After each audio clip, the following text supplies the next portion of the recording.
Nós vimos anteontem que a experiência, ela é o cerne das Escrituras Sagradas. Se você tirar as experiências da Bíblia, automaticamente você vai ficar só com a capa dela. Porque a Bíblia começa com experiência e ela termina com experiência. Ela começa com a experiência de Adão e Deus, onde ele descobre a sua identidade e missão, e termina com a experiência de João, na ilha de Patmos, mostrando-nos o futuro e a realidade da Nova Jerusalém e também dos perdidos. E os demais contextos que estão nessas duas passagens falam de experiência. A experiência de Abraão, a experiência de Noé, a experiência de Samuel, a experiência de Davi, a experiência de Elias, a experiência de Jesus, a experiência dos apóstolos, que se tornaram as Escrituras Sagradas. E eu acho engraçado algumas pessoas valorizarem a doutrina e desprezarem a experiência, sendo que, na realidade, toda a doutrina da Bíblia, ela foi fruto de uma experiência que revelou o caráter de Deus, que revelou a grandeza de Deus. Não existe doutrina sem vida, não existe verdade sem realidade. E o grande problema nosso, como líderes, é que nós queremos que as pessoas valorizem a doutrina, quando aquilo não é uma realidade para a vida delas. Isso é religiosidade, querido. Nós precisamos ter um tipo de vida em que a verdade se torna realidade. E aí nós vamos gozar a liberdade prometida por Cristo. Deixa eu tentar explicar.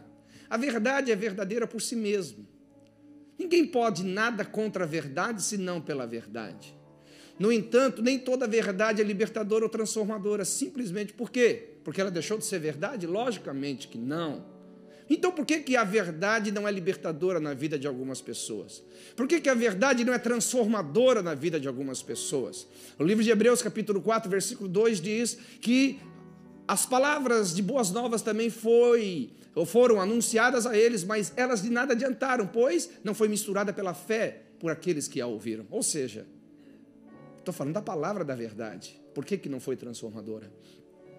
Porque a verdade que transforma, a verdade que liberta, a verdade que realmente muda as nossas vidas, ela não tem que ser apenas verdadeira, ela tem que ser verdade para nós. Vou dar um exemplo. Quantos creem que Jesus cura? Mas tem muita gente que essa verdade não é verdade para ela. Então ela não consegue se apropriar disso. Quantos creem que Jesus quer a nossa prosperidade? Isso é bíblico. A Bíblia fala que ele se fez pobre para que nós nos tornássemos ricos. Quantos creem? Diga amém. Mas há muita gente que não acessa a prosperidade de Jesus porque essa verdade não é verdade para ela. Por exemplo, quantos creem que Jesus salva? Mas quantos acreditam que muitos vão para o inferno? Por que vocês estão com medo de dizer? A Bíblia fala sobre isso, que há uma multidão no inferno. Quantos creem que muitos vão para o inferno? Agora, por que a verdade de Jesus ser Senhor e Salvador não produziu salvação nelas? Porque não é verdade para elas. Jesus é apenas um profeta, Jesus é apenas um homem de espírito aperfeiçoado que passou pela terra. Então a verdade, para ser transformadora, não basta apenas ser verdadeira, ainda que pareça uma redundância no que estou falando. A verdade tem que ser capturada por nós. E a experiência tem esse poder. A experiência, ela tem o poder de pegar uma verdade escriturística, uma verdade que estão nas páginas da Bíblia e trazer para a realidade das nossas vidas. Então aquilo que é verdadeiro agora se torna realidade nas nossas vidas. Ninguém precisava ficar provando para Adão sobre a existência de Deus. A experiência que ele teve já provava isso. Ninguém precisava ficar provando para Pedro ou para os demais apóstolos sobre a existência de Jesus, a ressurreição de Jesus, porque eles mesmos disseram aquilo que nós vimos e as nossas mãos apalparam a respeito do verbo da vida. O que tem nos faltado no dia de hoje são experiências. Eu falei ainda anteontem que nós temos igrejas lotadas, cheias, maravilhosas, e eu dou a Deus a honra e a glória. Mas, infelizmente, muitas destas igrejas cheias de gente vazia. Gente que, se você espremer figurativamente falando, não sai uma gota de experiência com Deus. Deus para ela é uma filosofia. Deus para ela é o que o pregador fala. Deus para ela é o que os outros dizem. Deus para ela é um ser distante, ausente e até indiferente à sua própria vida, causando-lhe frustração no seu relacionamento com o cristianismo.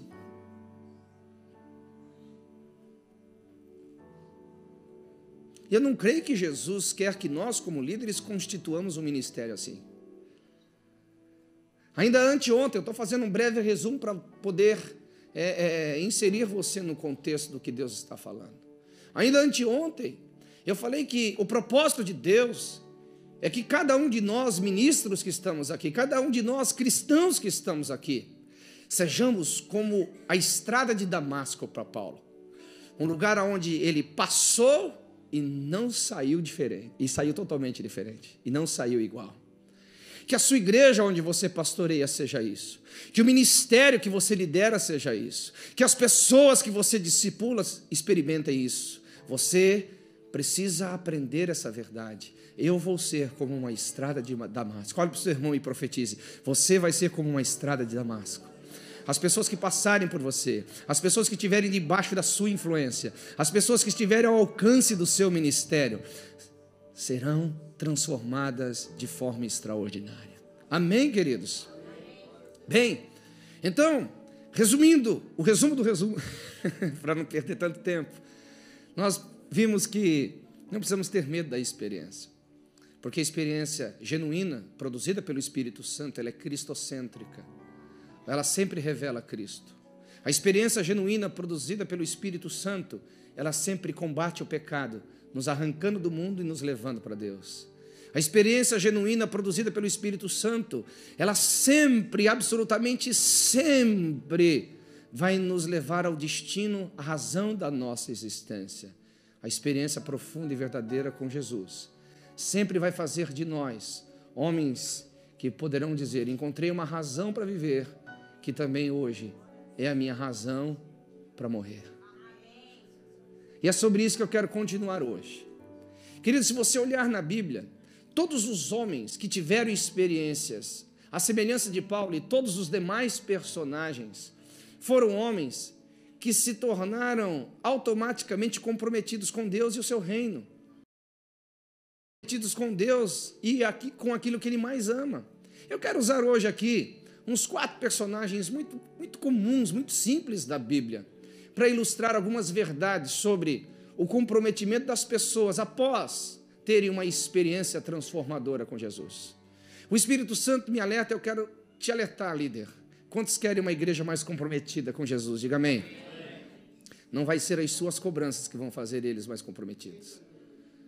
Não vai fazer, as suas inquisições não vão fazer com que elas sejam mais comprometidas com Jesus. Gaste tempo com Deus em oração. Gaste tempo com Deus em jejum. Gaste tempo com Deus buscando os céus. Diga: Senhor, se você não transformar aquelas pessoas, eu não posso. Eu sei, Jesus, que o homem não transforma o homem não muda o homem, mas apenas um toque teu, as pessoas não serão mais iguais. Apenas um toque teu, as pessoas vão te amar mais do que o ouro e do que a prata. Apenas uma manifestação tua, Senhor, é suficiente para que elas sejam transformadas. Igreja sem compromisso é sinônimo de igreja sem experiência. Igreja sem paixão é sinônimo de igreja sem experiência. Você quer ver um homem que não levanta mãos aos céus e que não tem prazer em adorar ao Senhor? Você está olhando para um coração sem experiência. Você está vendo uma pessoa que se assenta num culto e não se move para o trabalho de Deus e para as pessoas a quem Deus mais ama. É uma pessoa sem experiência. Você quer ver alguém que se põe numa posição apenas de sanguessuga, me dá, é uma pessoa sem experiência. Agora você quer ver alguém que não ama a sua própria vida, que não ama o seu próprio dinheiro, que não ama a sua própria reputação, que não ama a si mesmo e se entrega ao Senhor. Você vai ver que por trás daquela pessoa existem experiências reais, existem experiências vivas. Deus para ela não é uma teologia, Deus para ela não é um corpo de regras e fórmulas a serem seguidas. Deus para ela é mais real do que o ar que ela respira, é mais real do que a luz do sol que brilha toda manhã, é mais real do que qualquer outra coisa em sua vida. Se você perguntar para os homens que estão pregando aqui, eles não estão pregando por nenhuma outra razão senão porque um dia Jesus apareceu para eles, um dia Jesus falou com eles, um dia Jesus os chamou e eles disseram: Senhor, não há nada na minha vida que seja maior ou melhor ou muito mais valioso do que estar na tua presença e te servir e te adorar. Alguém pode dar um brado de vitória aqui essa manhã, meu querido? Aleluia! Aleluia! Por exemplo, querido, se você olha ali no livro de Lucas, capítulo 5, versículo 27 a 28, você vai ter ali a história de Mateus ou de Levi, um coletor de impostos, uma pessoa desprezada pela sociedade da época, principalmente pelos romanos, pelos judeus e também pelos romanos. Por que pelos judeus? Porque eles cobravam dos seus próprios irmãos o imposto que era indevido da sua própria terra.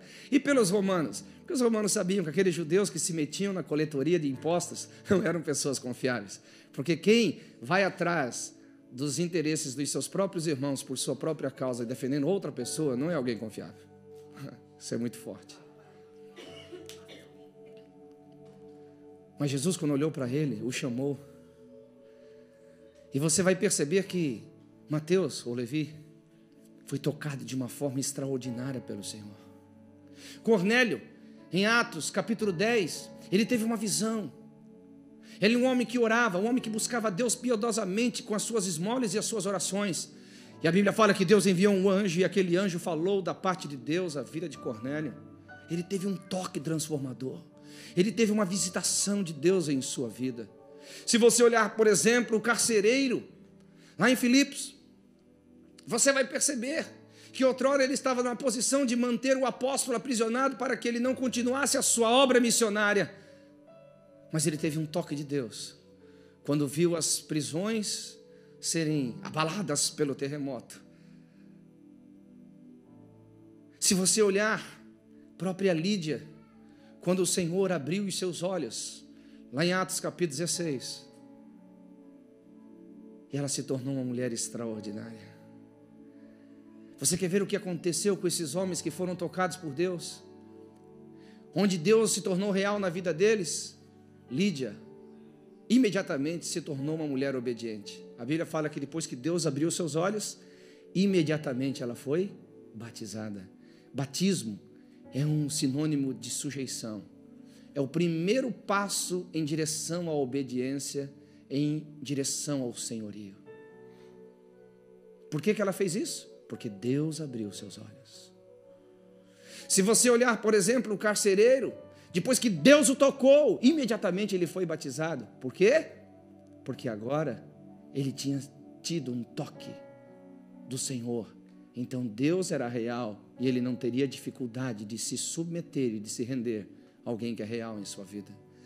Se você olhar para Cornélio, imediatamente após a experiência, sem questionar, ele manda os seus servos irem atrás de Pedro, obedecendo a voz dos anjos, que estavam debaixo do comando de Deus. E quando Pedro chega naquela cidade e começa a anunciar o evangelho, ele tem uma experiência ainda mais extraordinária, batizado com o Espírito Santo, sem mesmo conhecer a doutrina do batismo do Espírito Santo. Oh, aleluia, isso é muito forte.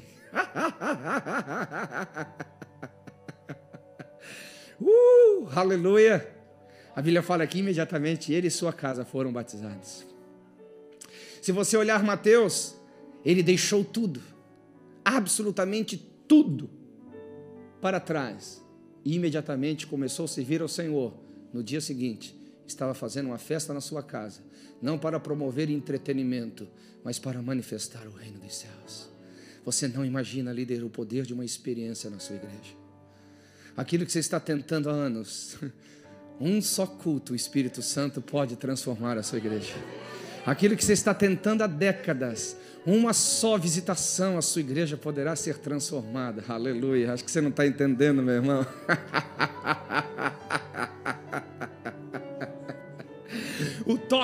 O toque transformador, a experiência que Lídia teve, não tornou ela apenas obediente, ela se tornou automaticamente frutífera. A Bíblia fala em Atos 16:15 que ela começou a evangelizar toda a sua casa. Lê lá. Ela começou a falar do amor de Deus para toda a sua casa. Ela não tinha dificuldade de esconder a sua fé, ela não tinha dificuldade de esconder a sua paixão, ela não tinha dificuldade de esconder aquilo que ela tinha experimentado, pois o Senhor havia aberto os olhos dela, o Senhor havia dado entendimento para ela. Aleluia, você está comigo aqui, pode dar um glória a Deus. Cornélio, imediatamente após ter a experiência com Deus de forma extraordinária, onde ele viu que as suas orações não era uma atividade infrutífera, onde ele viu que não havia perdido tempo, os longos anos da sua vida de joelho e as suas esmolas dadas aos pobres. Ele então foi encantado por aquela visitação. Sabe o que ele fez? Ele chamou todos da sua casa para ouvirem as palavras de evangelismo do apóstolo Pedro, que em breve chegaria ali. Quando você tem uma experiência com Deus, você não apenas se compromete com Deus, mas também se compromete com aquilo que Deus mais ama, o homem, o ser humano. A Bíblia fala que Jesus não veio ao mundo para buscar coisas, Jesus não veio ao mundo para restaurar coisas, Jesus veio ao mundo por causa daquilo que havia sido perdido, a humanidade. E quando você se apaixona por Deus, automaticamente você se apaixona pelos homens. E quando você ama Deus, automaticamente você ama os homens. E quando você quer Deus, automaticamente não tem como desprezar os homens. Aleluia! O carcereiro, o que ele fez após ter a experiência? Ele chamou toda a sua casa e junto com eles foram batizados. Aleluia! Alguém pode encorajar uma pessoa ao seu lado e diga: o poder da experiência faz você ser apaixonado por Deus, e não apenas por Deus, mas apaixonado por aquilo que Deus mais ama, apaixonado por aquilo que Deus mais valoriza. O ser humano, Levi, quando foi tirado da coletoria de impostos pelo chamado de Jesus Cristo em sua vida, imediatamente ele fez uma festa na sua casa e chamou todos os seus amigos e colegas e disse: eu descobri algo que vocês também precisam descobrir, eu vi algo que vocês também precisam ver, eu entendi algo que vocês precisam entender. Agora, sabe o que é interessante? Nenhum destes homens precisaram ser levados à base de chicotinho. Todos eles foram movidos pela paixão. Paixão promovida pela experiência. Paixão promovida pela realidade da verdade. Guarde essa frase. Aleluia. Você está comigo aqui? Queridos, aprenda isso. Sem o toque transformador, as pessoas não são transformadas. Eu me lembro que eu estava numa crise ferrenha no meu ministério. Tem algum pastor aqui essa manhã que já passou por crises? Se você nunca passou por crise, então, meu querido, você está só sonhando que é um pastor. Líder sem crises nunca assumiu a liderança. Líder sem crises nunca assumiu desafios. Na realidade, sabe o que determina, dentre muitas coisas que determinam o sucesso de um líder? É saber lidar com a frustração. Quanto mais você sabe lidar com a frustração, mais vitorioso você vai se tornar na sua carreira. Quanto menos você souber lidar com a sua frustração, mais derrotado você vai se tornar na sua caminhada. Eu estava muito frustrado, mas muito frustrado, porque eu não via as coisas acontecendo, eu não via as pessoas sendo transformadas. Eu já estava cansado de pregar para gente que não ouvia, eu já estava cansado de pregar para gente que não era transformada, eu já estava cansado de fazer coisas que eu não via frutificação. E o Espírito Santo falou comigo: sabe por que o seu cansaço está governando o seu coração? Sabe por que esse cansaço está governando a sua mente? Eu falei assim: não, Deus falou, você está tentando transformar as pessoas por sua própria capacidade, você está tentando transformar as pessoas por sua própria eloquência, você está tentando transformar as pessoas por aquilo que é verdade para você, enquanto a verdade que é verdadeira para você não é verdade para elas. Você precisa entender que a única pessoa que pode transformar o homem sou eu, o Espírito do Senhor, inclusive o próprio Senhor Jesus entendeu o meu ministério. O Espírito Santo foi falando comigo, ele disse: eu estou indo, mas vai vir outro. E se você olhar, querido, esse outro que veio, chamado Espírito Santo, foi o que promoveu a verdadeira mudança dos apóstolos, o que promoveu a verdadeira mudança das pessoas. Jesus pregou por muito tempo, fez coisas que eu e você talvez nunca vamos conseguir fazer, fluiu numa dimensão que talvez eu e você nunca vamos conseguir fluir. No entanto, as pessoas não eram tão transformadas como depois que o Espírito Santo foi derramado. Eu acho que você não está entendendo o que eu estou falando. E daquele dia em diante eu falei: Deus, a minha palavra e a minha pregação não vão mais constituir em palavras persuasivas de sabedoria humana, mas na demonstração do Espírito e poder. E Deus falou: isso está em linha com o que o apóstolo Paulo aprendeu.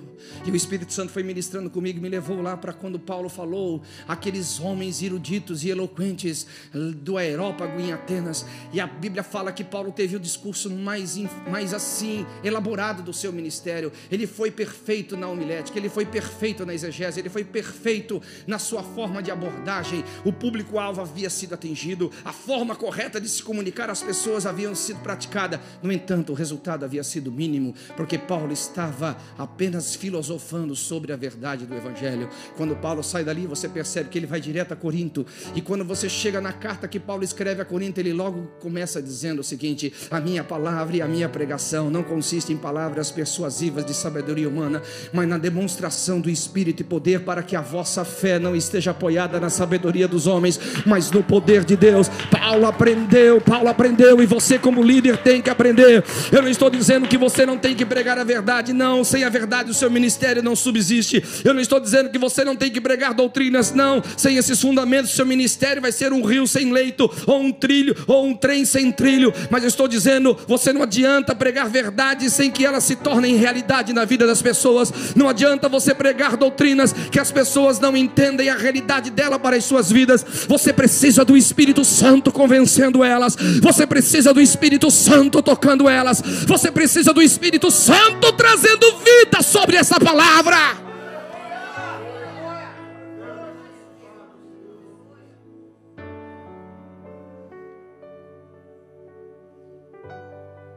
O homem não transforma o homem. Só Deus. Só Deus. Aleluia. Preste atenção no que vocês vão continuar ouvindo. Quando você é tocado por Deus, você não ama apenas a Deus, mas ama o que Deus mais ama. Todos esses personagens que eu acabei de citar, de alguma maneira, expressaram o seu entusiasmo, expressaram o seu amor ao Senhor, servindo de forma extraordinária. Lídia evangelizou sua casa, já falei. O carcereiro, ele após ser livre ao suicídio, evangelizou sua casa. Cornélio, por ter tido uma visão, uma experiência com Deus, evangelizou sua casa e os seus íntimos. Queridos, nós precisamos ter isso em nossos corações. O nosso serviço não pode ser fruto de uma obrigação. Tudo que é fruto de uma obrigação, ela dura pouco. O entusiasmo é perdido facilmente. Eu já passei por lugares onde os resultados do meu ministério não foram lá essas coisas, mas mesmo assim o entusiasmo não foi embora. Eu já passei por lugares que na realidade eu quase não tive resultados.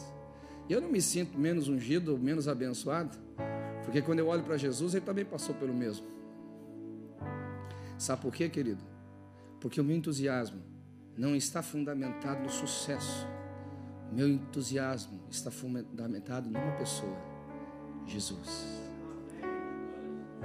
Alguém diz assim: não, você tem que motivar as pessoas, você tem que dar gás nas pessoas. Eu até concordo pelo poder da motivação. Jesus foi um grande motivador.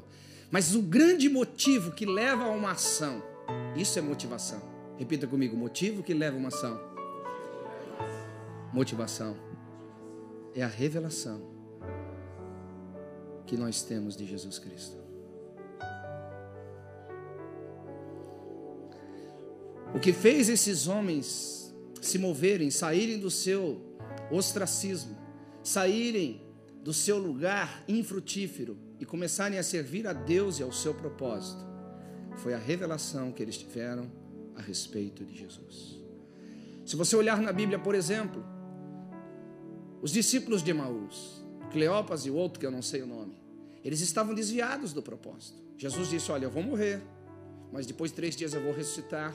Vão para Galileia, lá eu vou encontrar vocês. O que eles estavam fazendo em direção a Emaús? Eles tinham o que eu chamo de missão secreta. Se você olhar a conversa deles, eles estavam dizendo assim: puxa vida, Nós seguimos Jesus por todos esses tempos e nós esperávamos que era Ele quem iria restaurar o reino a Israel, mas já é o terceiro dia que Ele morreu.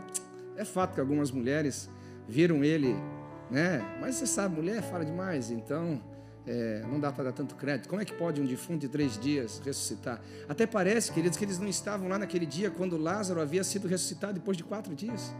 Até parece que eles não estavam lá quando Jesus falou, depois de 3 dias eu vou ressuscitar. Até parece que eles não andaram com Jesus como a Bíblia fala que eles andaram. O que fez eles se desviarem? A missão secreta. Eles estavam com Jesus não por causa de Jesus, eles estavam com Jesus por causa deles mesmos. Eles não estavam com Jesus apenas para servir Jesus e ao seu propósito, eles estavam com Jesus apenas para servir os seus próprios interesses. Eles não estavam com Jesus por terem uma revelação a respeito da grandeza e da messianidade de Cristo. Eles estavam lá porque tinham interesses políticos e mesquinhos, pessoalmente falando. Eles queriam ver apenas o reino de Israel estabelecido. Quando eles não tinham mais isso, eles não poderiam mais vislumbrar essa realidade, também eles não tinham mais o porquê andar com Jesus. É por isso que as pessoas desviam, é por isso que as pessoas esfriam, é por isso que as pessoas abandonam o que estão fazendo. Não é por causa das circunstâncias, não é por causa de pessoas ou de escândalo. As pessoas se desviam e elas se perdem porque elas tiraram os olhos de Jesus.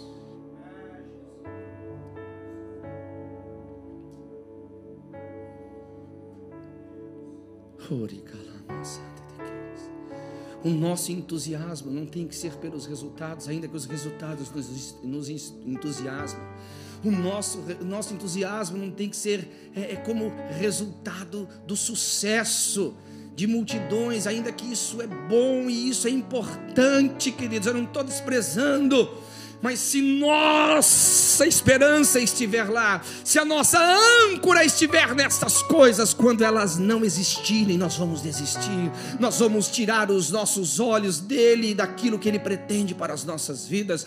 Pastor Djalma falou com precisão: aquilo que tem o poder de te mover, também tem o poder de te parar. O sucesso nem sempre estará presente na sua vida, as multidões nem sempre estarão presentes na sua vida, o dinheiro nem sempre estarão presentes na sua vida, as coisas andando de vento a popa nem sempre estarão presentes na sua vida. E se são elas que te movem, também serão elas que te pararão quando não existirem. Mas há alguém que disse: eu estarei com você todos os dias, todos os dias, todos os dias, todos os dias. E se os seus olhos estiverem nele, você nunca vai parar, você nunca vai desistir, você nunca vai olhar para trás, você vai sempre ser um homem entusiasmado.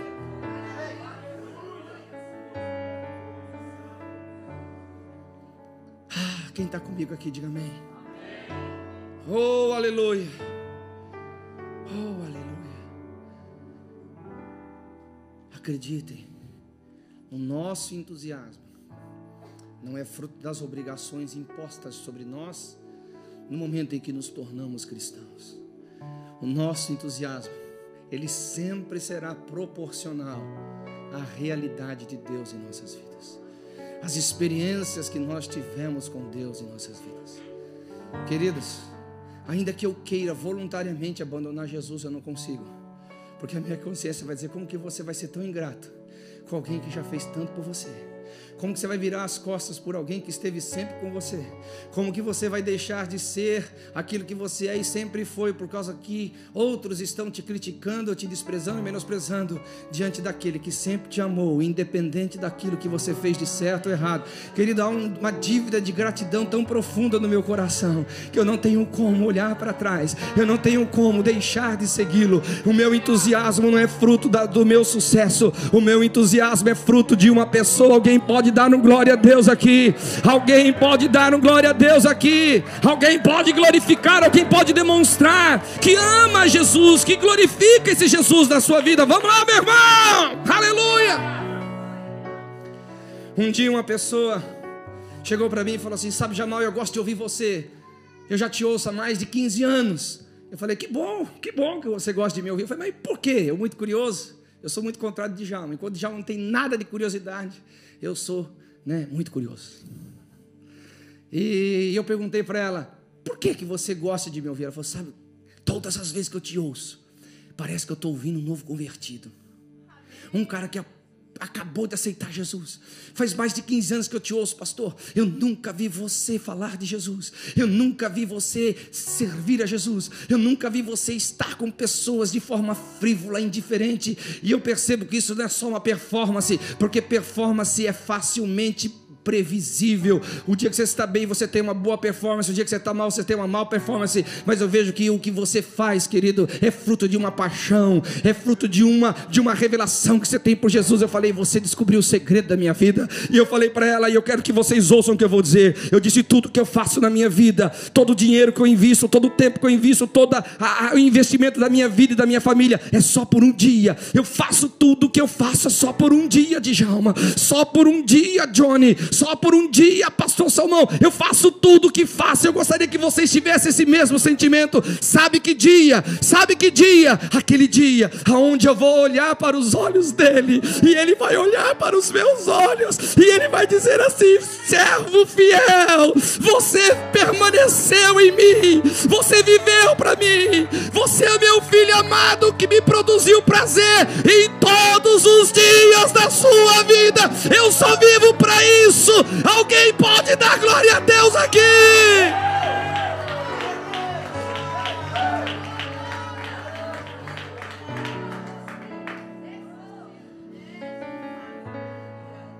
Eu não vivo pelas coisas.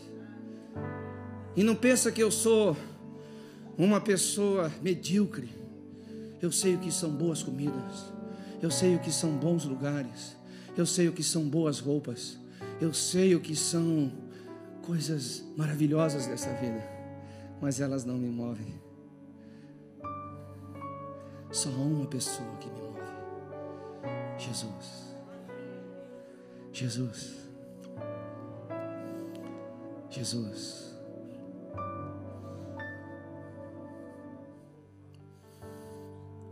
Se você está esfriando no seu ministério, não é porque o seu ministério não está dando certo. Se você está esfriando no seu chamado, não é porque você não tem visto resultados. Se você está abrindo mão das coisas celestiais pelas coisas terrenas, não é simplesmente porque qualquer coisa está invadindo teu coração. Não, uma coisa está acontecendo. A sua paixão por Jesus está morrendo. O seu amor por Jesus está esfriando. Não use bodes expiatórios. Não use desculpas mentirosas. Vá ao centro, vá ao foco das coisas. E isso é uma ilusão. Colocar a culpa nas pessoas é uma ilusão. Colocar a culpa nas pessoas é uma ilusão. Colocar a culpa nas circunstâncias é uma ilusão. O problema do esfriamento é um só: falta de paixão por Jesus. O problema do desvio da casa de Deus e do propósito de Deus é uma só razão: é a falta de visão de Jesus. Por isso que a Bíblia fala: atentai-vos firmemente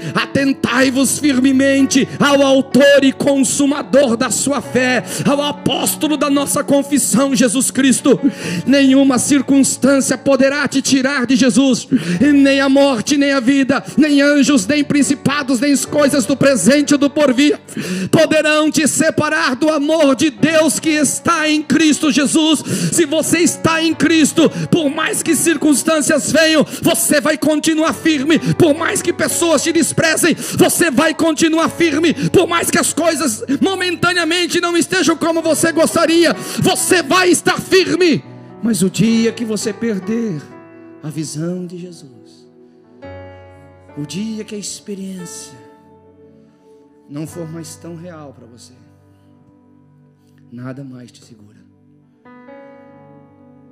Nada mais te segura. Você vai embora.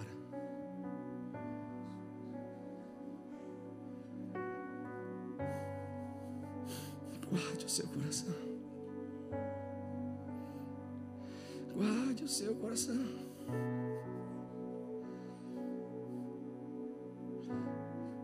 Jesus disse: eu tenho uma coisa só contra você: deixasses o teu primeiro amor. Muitas vezes, queridos, como aquela igreja, a intensidade do que fazemos nada mais é uma fuga daquilo que está no nosso coração. Eu conheço as suas obras e o seu labor, mas obras sem labor, obras e labor sem paixão, um dia vai receber recriminação. A Bíblia fala que tudo passa, mas o que permanece é o amor. O amor por Jesus, o amor pelas pessoas, o amor pela igreja, o amor pelos céus. É uma manhã de renovo ministerial. É uma manhã de renovo pessoal. Agora, tudo vai depender como você interage com essa palavra. Eu vou concluir dizendo o que eu já disse. O que você experimenta de Deus é proporcional à sua fome, à sua sede. Quem tem fome, venha e coma. Quem tem sede, venha e beba. Sem fome e sem sede, sem desejo por Ele, dificilmente você vai ter dele. Busque-me de todo o teu coração, e você vai ter de mim, diz o Senhor. Eu quero que nós, essa manhã, já início da tarde, possamos ter um tempo de reconsagração. Será que existe essa palavra? Teologicamente, será que existe ela? Porque aquilo que é consagrado, pertence ao Senhor, não deveria nunca ser tirado de Deus. Consagração significa separado para propriedade exclusiva. Mas se tiver reconsagração, vamos inventar uma palavra aqui, neologismo. Um dia em que você vai dizer: Deus, me faça mais apaixonado por você. Me faça mais apaixonado por sua obra. Me faça mais apaixonado pelas pessoas. Me faça ser uma pessoa mais rendida ao Senhor. Eu sou o primeiro a estar aqui. Eu não sei se você quer se juntar a mim. Se Jesus alcançou uma pessoa que Ele já tem, sou eu. Se Ele também alcançou você, meu querido, sai do seu lugar, vem aqui à frente comigo. Vamos ter um tempo de reconsagração. Vamos ter um tempo de rendição, de rasgar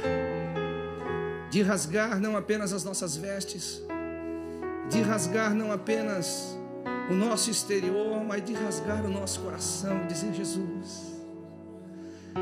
Jesus, o meu bem maior, Jesus, o meu tesouro, aquele tesouro de ouro em que o homem, quando encontrou uma pérola, foi e vendeu tudo que tinha para comprá-la. Tiago, aquele tesouro em que as redes e mesmo aquela companhia de pesca não foram mais valiosas do que o chamado, quando Jesus disse: vinde a mim, eu vos farei pescadores de homens.